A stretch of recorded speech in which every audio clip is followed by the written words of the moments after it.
The power of freely given love, what makes a relationship last. Love in its truest form cannot be coerced, bargained for, or demanded. It must be freely given. This simple but staggering truth forms the bedrock of all relationships that endure not only in time but in eternity. Freely given love is not rooted in performance, possession, or power. It springs forth from a place of authentic choice, mirroring the love God offers to each human soul. Where manipulation, fear, or obligation reign, love wilts. But where freedom lives, love flourishes. St. John Paul II, in his seminal work, Love and Responsibility, asserts, "Only the person who has a free will can love. If there is no freedom, there can be no love, only fear, compliance, or counterfeit affection." This aligns with the Catechism of the Catholic Church, which teaches that God created man a rational being, conferring on him the dignity of a person who can initiate and control his own actions. CCC 1730. The freedom to choose is not only a philosophical or theological concept, it is the fertile soil in which all genuine love grows. In romantic relationships, freely given love distinguishes the superficial from the sacred. A love based on utility, what someone can provide, how they can make one feel, what boxes they check, is transactional, not transformational. While such partnerships may last in appearance, they often corrode internally over time. In contrast, love that is freely given is not calculated. It flows naturally, not as a result of convenience or manipulation, but out of a deep desire to will the good of the other. Scripture repeatedly draws us into this truth. Consider Hosea, who is told by God to love his unfaithful wife, Gomer, as a reflection of God's enduring love for Israel, Hosea 3 verse 1. God does not abandon his people when they fail. He continues to offer them love, not because of what they do, but because of who he is. Likewise, in Romans 5:8 we hear, God proves his love for us in that while we were still sinners, Christ died for us. This is the purest expression of agape, love that is not earned, but offered. Psychological research reinforces the power of such love. Dr. Sue Johnson, founder of Emotionally Focused Therapy, EFT, has demonstrated through decades of study that emotionally secure bonds are formed not through perfection, but through responsiveness and vulnerability. When a partner senses that they are loved not only at their best, but also at their weakest, the bond deepens and strengthens. Freely given love creates emotional safety. This is echoed in attachment theory. Healthy, secure attachment comes from caregivers who respond consistently, not conditionally. Children who grow up knowing that love is not contingent on their success, mood, or obedience grow into adults who are capable of offering that same unconditional love to others. But when love is given only when certain conditions are met, it fosters anxiety, fear, and emotional fragmentation. Relationships that endure are those in which each person knows with certainty that their beloved is not tallying mistakes, but treasuring the soul. Yet this does not mean that freely given love is permissive or without boundaries. On the contrary, authentic love, like God's love, is both merciful and just. St. Thomas Aquinas defined love as willing the good of the other as other. Freely given love does not cling, possess, or try to mold another into one's own image. It desires the other's true good, even when that good requires sacrifice, confrontation, or letting go. The concept of gift lies at the heart of lasting relationships. Pope Benedict XVI, in Deus Caritas Est, wrote, "Love is an ongoing exodus out of the closed inward-looking self towards its liberation through self-giving." To love freely is to give oneself, not as a hostage or martyr, but as a conscious offering. It is not reactive, but proactive. It is not transactional, but transcendent. Many relationships collapse under the weight of unmet expectations, but freely given love releases the illusion of control. It does not ask, "What do I get?" but "What can I give?" Not in a codependent or self-negating way, but in a mature, generous, spiritually rooted way. This is the kind of love seen in 1 Corinthians 13, where love is patient, is kind, does not insist on its own way, is not irritable or resentful. Freely given love does not mean staying in toxic relationships or tolerating abuse. Rather, it means refusing to become bitter, vengeful, or closed off in the face of betrayal. It means being able to love from a distance, to forgive without reconnection, to hope without expectation. Jesus on the cross demonstrates this in full measure. "Father, forgive them, for they know not what they do." Luke 23:34. The highest love is not dependent on the response of the other. Neuroscience offers support for this understanding. Studies on oxytocin, the so-called love hormone, show that consistent, safe, freely chosen bonds promote neural growth, lower stress levels, and create feelings of trust and connection. In contrast, relationships based on fear or uncertainty activate cortisol and adrenaline, which degrade both the brain and the bond over time. In other words, the body itself recognizes and responds to authentic, secure, and uncoerced love. Sociologist Brené Brown, whose research on vulnerability and connection has reached millions, affirms that love can only exist where vulnerability is honored. In her words, love is not something we give or get, it is something we nurture and grow. Her studies show that people who experience real connection are those who are willing to be seen, not as idealized versions of themselves, but in their raw, imperfect humanity. When two people freely choose each other every day, not once at the altar or in a grand gesture, but in 100 quiet, sacrificial moments, they build a love that lasts. Love that is freely given is renewed daily, not out of obligation, but as a decision rooted in faith, will, and grace. St. Augustine said, "Love and do what you will." Not because love licenses sin, but because this kind of love requires self-mastery. One cannot give what they do not possess. To love freely, one must be free inwardly. This is why the saints often speak of detachment, not from people, but from disordered attachments and internal compulsions. St. Francis de Sales teaches, "Love is the perfection of the soul. It is the sun of the universe. It is the bond of all things." And this love, he insists, must be ruled by reason, faith, and divine grace, not emotion or need. When people enter relationships with unhealed wounds, they may seek love not to give it, but to fill a void. This leads to codependence, control, or emotional addiction. Freely given love can only flow from a heart that is first rooted in God. This is why Christ calls us to love God with all our heart, soul, and mind, so that we may be able to love our neighbor as ourselves. Matthew 22:37-39. The Eucharist is the ultimate expression of freely given love. Christ gives his body and blood without demand, without pressure, without performance. He offers himself to the worthy and the unworthy alike, not as a prize, but as a gift. And he does so knowing that many will walk away, ignore him, or consume him without love. Still, he gives. This is the mystery that makes Christian love distinct.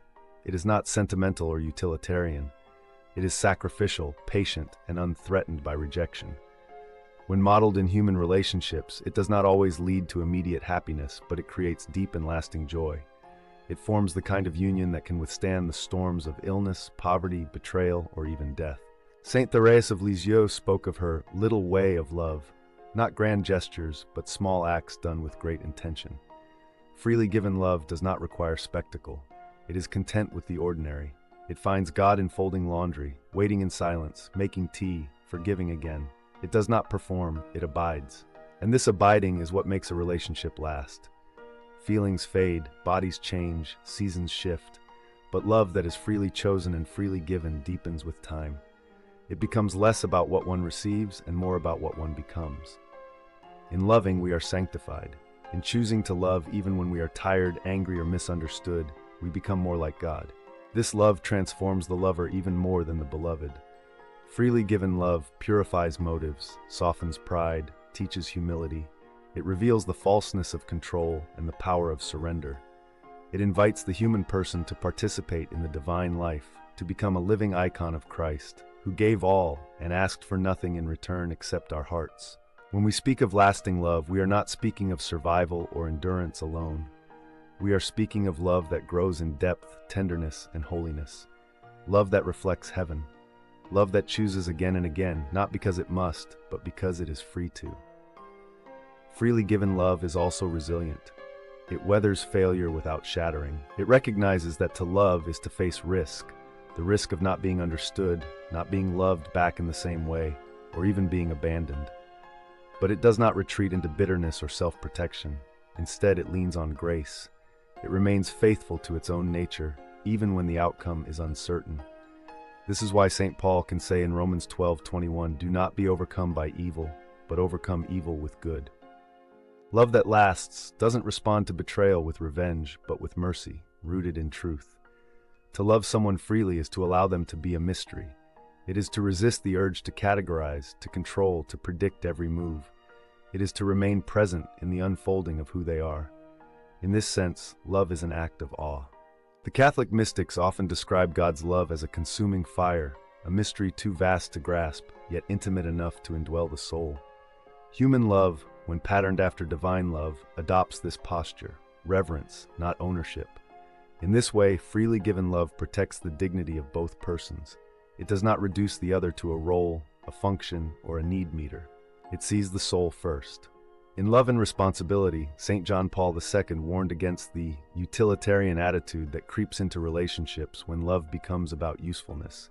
He urged that the only proper response to a person is love, never use. This truth, so simple, is the foundation of any relationship that survives the test of time. As people age, their bodies and capacities change. What remains is the essence of the person, their soul, their heart, their story. Freely given love adapts. It does not mourn what is lost so much as it honors what remains. It celebrates presence over productivity, being over doing. It sees the beloved in their suffering and says, "I choose you still." This love is embodied in the Catholic vision of the sacrament of marriage as a path to holiness. Marriage is not merely a legal bond, but a sacramental encounter in which two souls participate in each other's sanctification. The Catechism affirms this in paragraph 1641. By the grace of the sacrament of matrimony, spouses help one another to attain holiness in their married life and in welcoming and educating their children. This is a love that transforms ordinary days into sacred offerings. It is the kitchen floor swept for the 100th time, the hand held through chemo, the silence borne with patience, the promise kept when no one is watching, the decision every morning to stay. In the spiritual writings of Saint Elizabeth of the Trinity, love becomes a dwelling place. "Let yourself be loved," she writes, "for love is not something you do, it is someone you become." Freely given love changes the lover, not through force but through a quiet, radical reorientation of the heart. The one who loves freely becomes more tender, more patient, more courageous, not by striving, but by resting in the reality that love, when true, does not end. In a world that glorifies independence and self-protection, this kind of love appears foolish. But 1 Corinthians reminds us that the foolishness of God is wiser than human wisdom. 1 Cor 1:25. The cross itself is a scandal to pride, a contradiction to selfishness. It reveals a love so free that it embraces loss, so pure that it conquers death. This is not weak love. It is the strongest force in the universe. Many modern relationships are built on performance, on curated images, conditional loyalty, or mutual benefit. But what makes a relationship last is not performance, but presence. Not consistency of feelings, but consistency of intention. Not the thrill of infatuation, but the decision to stay when the excitement fades. It is the slow, steady giving of the self that, brick by brick, builds a foundation that cannot be shaken. This is the love that parents offer their children, especially when children rebel. It is the love that forgives the spouse who forgets the anniversary. It is the love that visits the nursing home, week after week, when the beloved no longer remembers your name. These quiet moments are not romantic, but they are sacred. They are the hidden places where love becomes eternal. In the parable of the Good Samaritan, Luke 10, we see freely given love in action. The Samaritan owes the wounded man nothing. They are strangers, even enemies by cultural standards. And yet the Samaritan draws near, tends his wounds, and pays his costs. This is love not born of duty or debt, but of compassion, of the freedom to choose kindness in a world that rushes past. Relationships built on this kind of attention and care, especially when no one is watching, are relationships that endure. One of the great wounds in modern society is that many have never known this kind of love. They've been taught they must earn love, compete for it, or contort themselves to be worthy of it. But this is not the love of Christ. His love calls us by name, sees us as we are, and still says, "Come." When people begin to receive love freely, they slowly learn to give it. This healing can happen within a relationship. When one person offers love freely, without pressure, without scorekeeping, it invites the other to come out of hiding. It gives permission for imperfection, creates space for vulnerability, and fosters trust. Over time, this can break cycles of defensiveness, fear, and shame. but it must be sustained. Freely given love cannot be withdrawn in moments of pain. It must remain constant enough to teach the other person they are safe. This is why love is not only an emotion, but a form of discipline. It is formed through habit, cultivated by prayer, strengthened through suffering. The saints often speak of love as an interior crucible, a place where the soul is refined. Freely given love does not avoid this crucible. It enters it willingly, confident that God will bring resurrection from the ashes. In Isaiah 43:1-2, God speaks to Israel, "Do not fear, for I have redeemed you. When you pass through the waters, I will be with you." The same promise applies to those who love. When love takes us into deep waters, God remains present. His love undergirds our faltering steps, and in Him we find the courage to keep offering our hearts, even when they've been bruised. This kind of love requires self-mastery. One cannot give what they do not possess. To love freely, one must be free inwardly. This is why the saints often speak of detachment, not from people, but from disordered attachments and internal compulsions. In the writings of Saint Teresa of Calcutta, we see a love that persists even in spiritual darkness. For years, she experienced a painful silence from God, and yet she continued to love the poor with joy and devotion. Her journals reveal that her love for Christ was not based on feelings, but on fidelity. "Love, to be real," she wrote, "must cost, must hurt, must empty us of self." This love is not glamorous, but it is divine. It is also countercultural. In a society that values success, image, and pleasure, freely given love is often dismissed as weakness. But the cross tells a different story. The cross shows us that the strongest love is the one that gives without demand, suffers without complaint, and forgives without condition.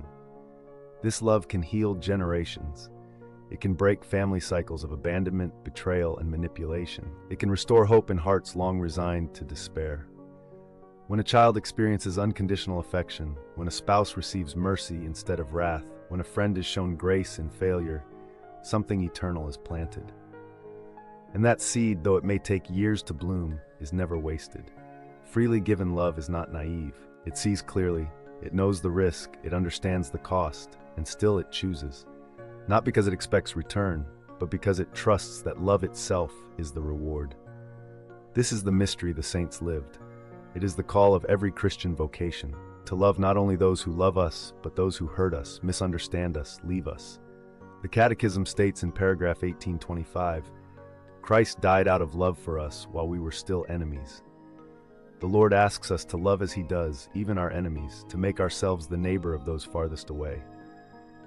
This radical love which reaches across divides, which forgives 70 times 7, which stays when others walk away, this is the love that lasts. In the end, all relationships are crucibles of the soul. They reveal our need for healing, our hunger to be seen, our fear of being rejected, but they also reveal our capacity for grace. When we learn to love freely, we participate in the divine. We become co-creators of peace, ministers of mercy, witnesses to a kingdom not built on power, but on love. This is what it means to love with power, not domination, but dignity. Not manipulation, but maturity. To love someone and say, "You are free. I do not need to own you, change you, or control you to keep you. I only desire your good. And if love calls me to step back, I will. And if love calls me to stay, I will stay with strength, not desperation." In such love, the soul is set free, not to wander, but to belong, not to consume, but to commune, not to fear, but to rest. This is the love that does not end, the love that reflects eternity, the love that, in the end, makes life worth living.